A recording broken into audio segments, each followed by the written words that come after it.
Di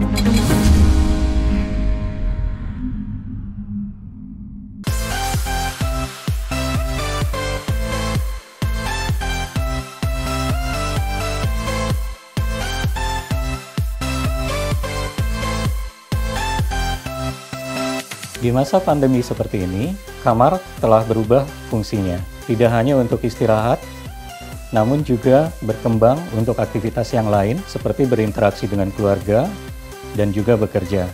Di acara Hidup Sehat Plus kali ini, saya akan memberikan tips-tips untuk menjaga agar kamar tidur tetap berfungsi ideal walaupun kita harus bekerja dari rumah.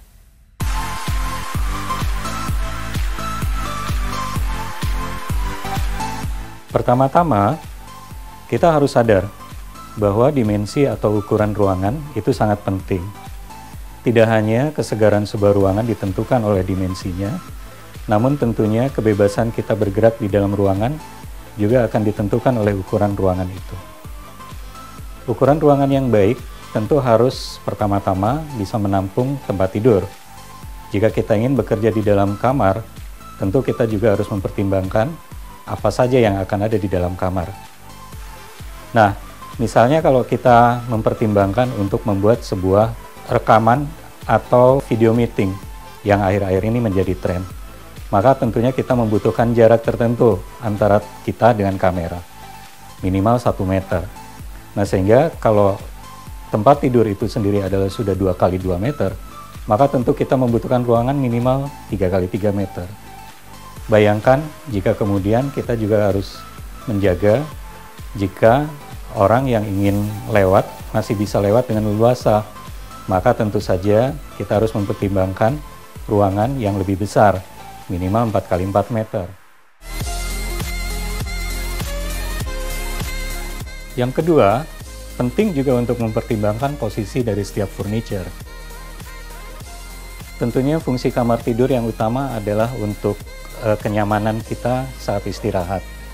Sehingga pertama-tama pertimbangkan posisi tempat tidur yang baik. Posisi tempat tidur yang baik tentunya di sisi di mana kita bisa mendapatkan kenyamanan baik dari pintu tempat kita masuk maupun juga dari jendela tempat kita mendapatkan udara segar.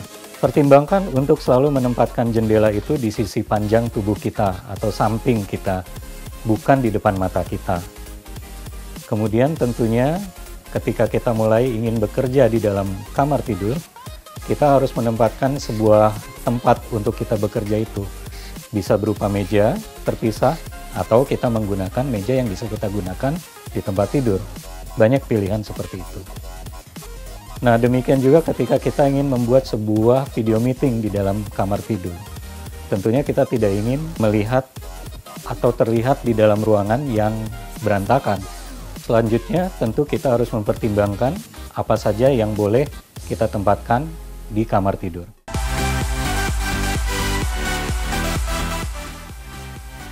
Saat bekerja dari rumah, apalagi di dalam kamar tidur, tentu kita harus mempertimbangkan benda-benda apa atau peralatan apa yang ingin kita pakai. Nah, misalnya adalah dalam menggunakan komputer. Tentu saja kita ingin cara yang praktis. Penggunaan laptop atau gadget yang ringan lebih disarankan. Tidak hanya karena menghindari panasnya dari mesin alat itu, tapi juga tentukan dengan lebih ringan, maka kita lebih nyaman saat bekerja. Gunakan meja-meja kecil yang biasanya bisa kita pakai di atas tempat tidur jika kita membutuhkannya. Banyak pilihan itu tersedia. Kemudian, kita juga harus mempertimbangkan warna di dalam ruangan. Jika untuk kenyamanan kita menggunakan warna-warna yang akrab bagi kita, yang lebih membuat kita nyaman. Pada saat kita bekerja, apalagi kalau kita ingin membuat sebuah video meeting, maka warna berperan menjadi latar belakang dari video tersebut. Video akan membutuhkan warna-warna yang cenderung lebih polos, namun kenyamanan tentu membuat kita ingin memberikan dekor. Untuk dekorasi kamar, tentu saja pertama-tama kita harus mempertimbangkan kenyamanan kita. Fungsi utama kamar tidur untuk istirahat tetap harus didapat, apapun yang kita kerjakan di dalamnya. Lalu bagaimana dengan penerangan di dalam kamar? Tentunya pada saat kita ingin mendapatkan kenyamanan, Lampu yang terlalu terang itu justru tidak baik. Tetapi bagaimana kalau kita ingin bekerja di dalam kamar tidur? Nah, untuk itu kita perlu mempertimbangkan adanya lampu-lampu spotting. Jadi lampu-lampu tambahan yang kita bawa ke dalam kamar tidur sengaja hanya untuk bekerja.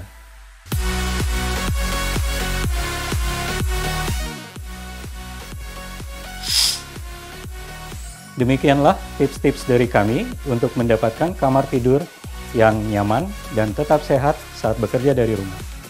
Jangan lupa ikuti terus tips-tips interior sehat selanjutnya.